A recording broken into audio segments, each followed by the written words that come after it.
எங்களது பேரணிக்கும் பெருமதிப்பிற்குரிய விஸ்வபிரமஸ்ரீ காந்தன் குருக்கள் ஐயா அவர்களே, எங்களது அன்புக்கு பாத்திரமான சகோதரர் ஆரம்பம் அவர்களே, எங்களது பாராளுமன்ற உறுப்பினர் தம்பி ஐயனித்திரன் அவர்களே, இங்கு அமர்ந்திருக்கின்ற ஏனைய அதிபர்களே, ஆசிரியர்களே, மாணவ மாணவர்களே, உங்கள் அனைவருக்கும் முதற்கண் எனது பணிவான வணக்கத்தினை கூறிக்கொண்டு, நான் சிறிது நேரம் அல்ல கிட்டத்தட்ட 2 மணித்தியாலும் பின்னி வந்தும் நீங்கள் அனைவரும் என்னை இன்முகத்தோடு வரவேற்றமைக்கு முதற்கண் எனது நன்றியையும், சில சந்தர்ப்பவசமான ஒரு சூழ்நிலையிலே நான் பிந்த வேண்டி ஏற்பட்டவைக்கான மன்னிப்பையும் உங்களுடன் பகிர்ந்து கொண்டு, இந்த அறிவாலயம் என்று திறந்து வைக்கப்படுகின்றது.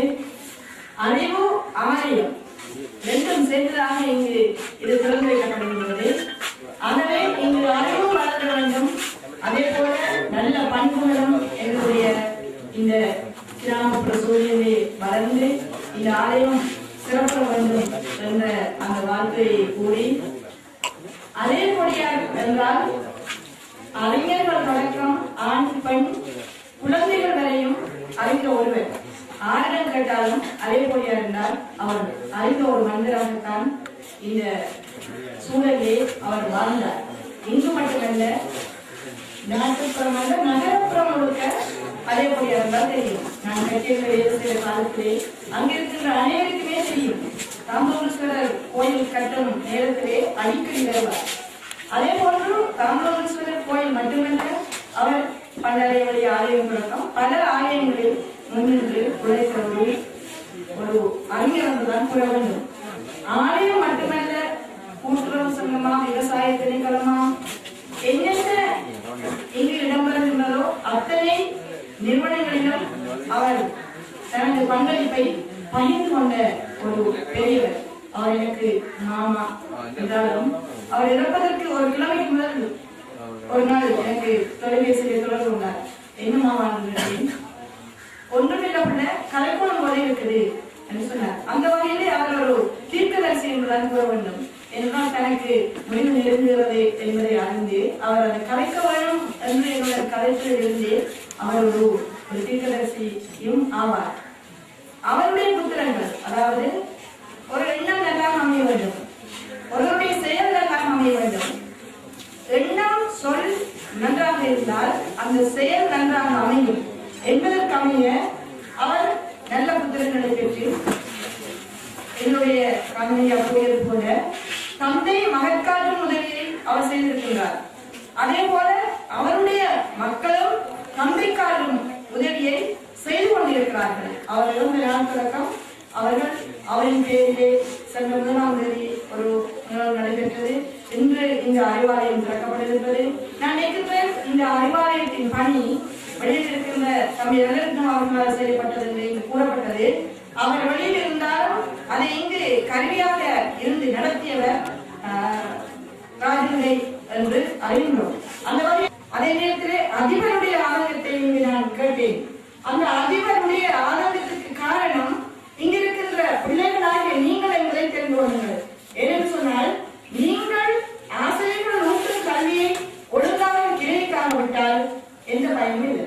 பள்ளி இருந்தும் பயம் இல்லை, அறிவாலயம் இருந்தும் பயம் இல்லை. ஆகவே அந்த முக்கிய குறைக்கு காரணம் இங்கிருக்கின்ற மாணவர்களின் பெற்றோர்களாகும். ஏன்னு சொன்னால், என்னுடைய அப்பா ஒரு வயல் மட்டும் இல்லை, வயல் 2 மணி முள்ளாமைக்கு பால் எடுக்க போகிறார், கண்ணு விடாமல் இருந்தது. அப்படி கஷ்டப்பட்டுதான் எங்க அப்பா என்ன படிக்கிறார்.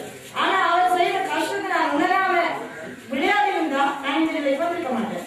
இங்கு புத்தகம் சொன்னாங்க. இதை அனைத்துக்கும் காரணம் என்ன? அப்பா முன்னின்று உழைத்தார், அதை கிரகித்து இந்த தங்கி சொல்லி படிச்சுதான் காரணம். அந்த எங்க இருக்கின்ற சிறுவர்கள் அனைவரிடம் நான் வேண்டுகோள் விடுக்கின்றேன், வகுப்பிலே ஒழுங்காக உங்களுடைய பாடத்தை கிரகியுங்கள். கிரகிக்காக போற பாடங்களை நீங்கள் டியூட்டரிலே படிக்கலாம். விஞ்ஞானம், மேத்ஸ், ஆங்கிலம், இந்த 3ம் என்னுடைய பலவானிலைக்கு மிக குறைவாக இருக்கின்றது. இந்த 3ம் நீங்கள் முன்னேற வேண்டும். இந்த 3 ஆசிரியர்கள் முன்வந்து அவர்களுக்கு அந்த கல்வியை ஊட்ட வேண்டும். பலவான என்று உங்கள் அண்மையிலே திறக்கப்பட்டது. உண்மையிலே அந்த வரைக்காம பாடுபட்டது இங்க இருக்கின்ற அறிவியல் தம்பி அறிவியலும் தங்கேஸ்வரியும் ஒரே பாடுபட்டாங்க. எந்த நேரத்திலையும் அக்கா சுற்றுப்புறமையில வந்து ரொம்ப கலைப்போம் என்று எடுத்துக்கொண்டே போவார். ஆனால் அந்த படுவாங்கிற திறப்பு விழாவுக்கு அறிவியல் திருவிழா தங்கேஸ்வரி வழங்கப்பட்டது, அவமதிக்கப்பட்ட. ஆகவே எங்க திறன் முடிஞ்சு இப்ப அங்க பெருசா பண்ண முடியல. படுவாங்கரை மக்கள் படுவான் என்று எல்லாம் வெளியே போகாம இங்க இவர் கூறியது போல எங்களிடம் நல்ல சிறப்பான தன்மைகள் இருக்கின்றன, எங்களிடம் அறிவு இருக்கிறது, எங்களுடைய எல்லாம் இருக்கிறது. சுருக்கமாக அப்படின்னா எல்லா விஷயத்திலையும் நாங்கள் முன்னோர்கள் எங்களுடைய பாரம்பரிய வரலாறு இருக்கிறது. ஆகவே அதற்கு முன்னிட்டு இனி உழைக்க வேண்டியது அர்ப்பணிப்பு. அதாவது ஆசிரியராகி நாங்களும் எங்களுடைய பெரியோர்களும் அர்ப்பணிப்புடன் ஒத்துழைக்க வேண்டும். அதை முன்னெடுக்க வேண்டியது மாணவர்களாகி நீங்கள். மாணவர்களிடம் எதிராக நான் வேண்டுகோள் இருக்கின்றேன். இந்த அறிவாலயம் உங்களுக்காக அமைக்கப்பட்டிருக்கிறது, பள்ளிக்கூடம் உங்களுக்காகத்தான். நீங்கள் கிரகித்து நல்லபடி அந்த கல்வியை கற்று இதை பயனுள்ளதாக்க வேண்டும். அதற்கு உங்களுடைய பெற்றோர், இங்கு இந்த ஊரில் இருக்கின்ற பெற்றோர் அனைவரும் ஒத்துழைத்து இந்த அறிவாலயத்தையும் உங்களுடைய பிள்ளைகளுடைய பெரிய முன்னேற்றத்தையும் கண்டு வெற்றி பெறுவோம் என்று கூறி இந்த சந்தர்ப்பத்தை வழங்கிய உங்கள் அனைவருக்குமே எனது பலமான அன்பையும் நன்மையும் கூறி விடைபெறுகின்றேன். நன்றி, வணக்கம்.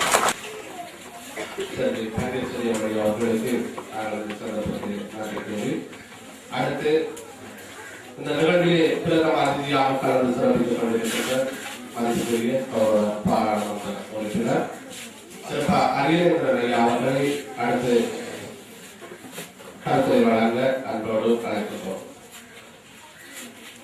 அமரர் அணியக்கூடிய அவர்களின் ஓராண்டு கடந்த 1ஆம் தேதி இடம்பெற்றது. 6ஆம் தேதி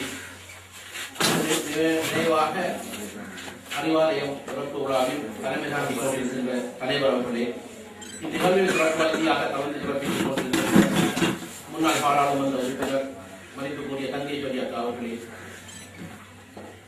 எமது முன்னாள் வங்கி முகாமையாளர்களாக இங்கே வீட்டிருக்கின்ற படுவான்கரையில் 2 கண்களாக இருக்கின்ற கண்ணங்குடாவில் பிறந்த ஆறுமுகம் ஐயா அவர்களே, மல்லெடுத்தீவில் பிறந்த திருநாவுக்கரசி அவர்களே, இவர் பண்டாரியாவடி கிராமத்தில் இருந்து கொழும்பு தலைநகரிலே கல்விக்காக கடமையாற்றிக் கொண்டிருந்தாலும் இதயம் முழுவதும் படுவான்கரையில் கல்வி வளர வேண்டும் என்று தன்னால் அர்ப்பணிப்பான ஏற்பாடுகளை செய்து கொண்டிருக்கின்ற தம்பி பரமேஸ்வரன் அவர்களே,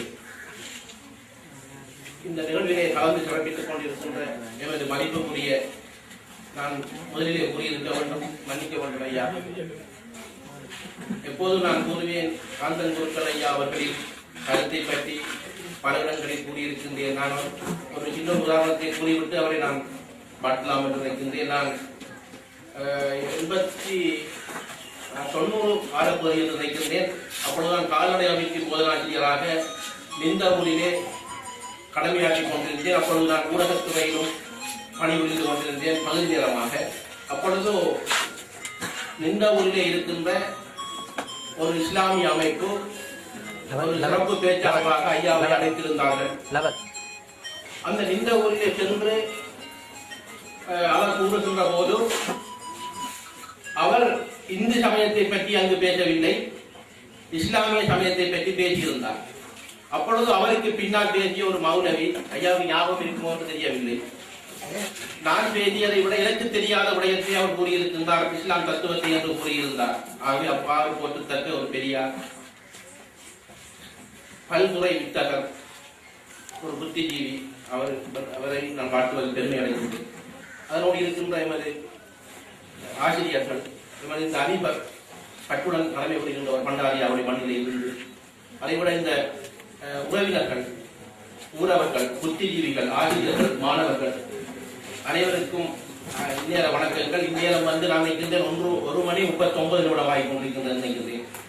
ஆகவே இந்த நேரத்தில் ஒரு தந்தை ஏற்கனவே கூறியிருக்கின்றார்கள், தந்தை மகன் காட்டுகின்ற உதவி, மகன் மக்களுக்கு காட்டுகின்ற உதவி என்று அந்த உதவிகள் எமது இலக்கியத்திலே கூறிக்கொண்டிருக்கின்றார்கள். உண்மையிலே நல்லரத்தினம் அவர்கள் வீட்டிலே வாழ்ந்திருக்கின்றார். நான் பலமுறை அவரிடத்தில் சென்றிருக்கின்றேன், பல விடயங்களாக சென்றிருக்கின்றேன். 2004ஆம் ஆண்டு தொடக்கம் நான் நினைக்கின்றேன் கனகதலை புலம்பெயர்ந்த நாடுகள் பல நாடுகளுக்கு சென்றிருக்கின்றேன். அப்போதெல்லாம் நல்லரத்தினம் வீடு எனக்கு உறவு முறையில் மைத்துனர், இறந்தவர் எனக்கு உறவு முறையில் மாமா. ஆகவே அவ்வாறு செல்கின்ற போது அப்போது இருந்தவர் கூறுவார், நாங்கள் படுவான்கரையில் ஏதோ ஒன்றை செய்ய வேண்டும், படுவான்கரை மக்களின் கல்வி நிலையை உயர்த்தப்பட வேண்டும், அதற்கு நாங்கள் என்ன செய்யலாம் என்கின்ற ஒரு உணர்வு அவரிடம் அப்போது இருந்து கொண்டு வந்தது. அது காலப்போக்கில் அவர்களின் உள்ளத்தில் இருந்து அவரின் தந்தையாரின் மறைவு அவருக்கு ஒரு உந்து சக்தியாக இருந்து அந்த உந்து சக்தியின் நிமித்தமாக இவ்வாறான ஒரு அறிவாலயத்தை தந்திருக்கின்றார் என்றால் அது படுவான்கரை மண்ணுக்கு கிடைத்த ஒரு பெருமையாகத்தான் நான் கருதுகின்றேன். அதை பண்டாரி அவரை மண்ணுக்கு கிடைத்ததாக நான் எப்போதுமே பார்க்கவில்லை. எனக்கு முன்பு பேசியவர்கள் கூறினார்கள், நான் பாராளுமன்ற உறுப்பினராக இருந்து புலம்பெயர்ந்த நாடுகளுக்கு செல்கின்ற போது அங்கிருக்கின்ற மக்கள் என்னை கேட்பார்கள், நீங்கள் மட்டக்களப்பில் எந்த ஊர் என்று கேட்பார்கள். நான் சொல்லுவது படுவான்கரையில் இருக்கின்ற கொக்கட்டிச்சோலைக்கு பக்கத்தில் இருக்கின்ற அம்புலாங்குறை என்றுதான் நான் கூறுவேன். ஆனால் படுவான்கரை என்கின்ற வார்த்தையை பிரயோகிக்க கூடாது என்கின்ற வாதம் எமது படுவான்கரையிலே இருந்து படுவான்கரையிலே இருக்கின்ற பல பேருக்கு இருந்து கொண்டிருக்கின்றது, இப்பொழுதும் இருக்கின்றது. நான் அவர்களுக்கு சொல்லுகின்ற விளக்கம், நான் மட்டக்களப்பிலே படுவான்கரையில் பிறந்தேன் என்பது எனக்கு பெருமையாக இருக்கின்றது. அதைத்தான் நான் கூறுகின்றேன். நான் முதலில் அம்புலாங்குறை என்று கூறுவதற்கு முன்பு படுவான்கரையில் பிறந்திருக்கின்றேன், அதில் அம்புலாங்குறை கிராமத்தில் என்பது கூறுவதில் நான் பெருமை அடைகின்றேன் என்று. ஆகவே ஏன் நாங்கள் ஒரு பிறந்த இடத்தை இந்த கல்வி வலயம் மக்கள் கூடியிருந்தார், இந்த படுவான்கரை கல்வி வலயம் என்பதை நாங்கள் வெள்ளாவளியில் இருந்து இங்கே இருக்கின்ற இப்பொழுது வரை கேட்டிருக்கின்ற அனைத்தையும் கேட்டு நாங்கள் கொக்கட்டிச்சோலையில் வந்த படுவான்கரை கல்வி வலயத்தை படுவான்கரை என்ற பெயரில் அமைக்கப்பட வேண்டும் என்று நாங்கள் உறுதியாக இருந்தோம். ஆனால் கிழக்கு மாகாண சபை அதனை வெட்டி குறைத்து அந்த பெயரை கூட வைக்கக்கூடாது என்கின்ற முன்மொழிவை படுவான்கரையில் இருந்தவர்கள் கிழக்கு மாகாண முதலமைச்சருக்கு கொடுத்ததாகத்தான் நான் அறிகின்றேன். ஏன் கொடுத்தால் எனக்கு தெரியவில்லை. இன்னும் நான் கூற வேண்டும், அந்த படுவான்கரை என்கின்ற விளக்கத்திற்கு ஒரு சின்ன ஒரு விளக்கத்தையும் கூற வேண்டியிருக்கின்றது. இந்த உலக சுற்றுகின்ற போது இங்கே இருக்கின்ற ஒரு அறிவிப்பாளர்கள் நினைக்கின்றேன். ஏனென்றால் இணையதளத்திலே ஆராய்ச்சி செய்கின்றவர்கள், இணையதளத்திலே கையாளுகின்றவர்கள், கிரகங்கள் இருக்கின்றது. இந்த கிரகங்களில் இப்பொழுது சனி கிரகம் வளமையாக வலப்பக்கமாக சுற்றி கொண்டிருந்த சனீஸ்வரன் என்று நாங்கள் கூறுகின்ற சனி கிரகம் இப்பொழுது அது இடம் மாறி சுற்றி கொண்டிருக்கின்றது. அந்த சுற்றுகின்ற போது 2 நாட்கள் அது தங்கி இருந்துதான் அந்த நேர்மை மாறி எடுத்திருக்கின்றது. இப்பொழுது பலர் கூறுகின்றார்கள் ஆராய்ச்சியிலே இருந்து, இந்த பூமி ஒரு காலத்தில் பலமாக சுற்றுகின்ற இந்த பூமி என்பது சில வேளை இடப்பக்கமாக சுற்றினாலும் ஆச்சரியப்படுவதற்கு அல்ல. ஆனால் அந்த இடமாக சுற்றுகின்ற போது என்ன நடக்குமாக இருந்தால் இந்த சூரியன் மேற்கு பக்கம் நிற்கும் அந்த வாய்ப்பு இருக்கின்றது. ஆனால் அந்த சுற்றுகின்ற போது அந்த பூமி தங்கி இருக்கின்ற நிமிடம் அல்லது நாள் அல்லது மாதம் என்கின்ற போது ஒரு பக்கம் வெயிலாகவும் அல்லது ஒரு பக்கம் இருட்டாகவும் வரக்கூடிய வாய்ப்பு இருப்பதாக பலர் கூறிக்கொண்டிருக்கின்றார். ஏனென்றால் உலகத்திலே பல மாற்றங்கள் நடைபெற்றுக் கொண்டிருக்கின்றது.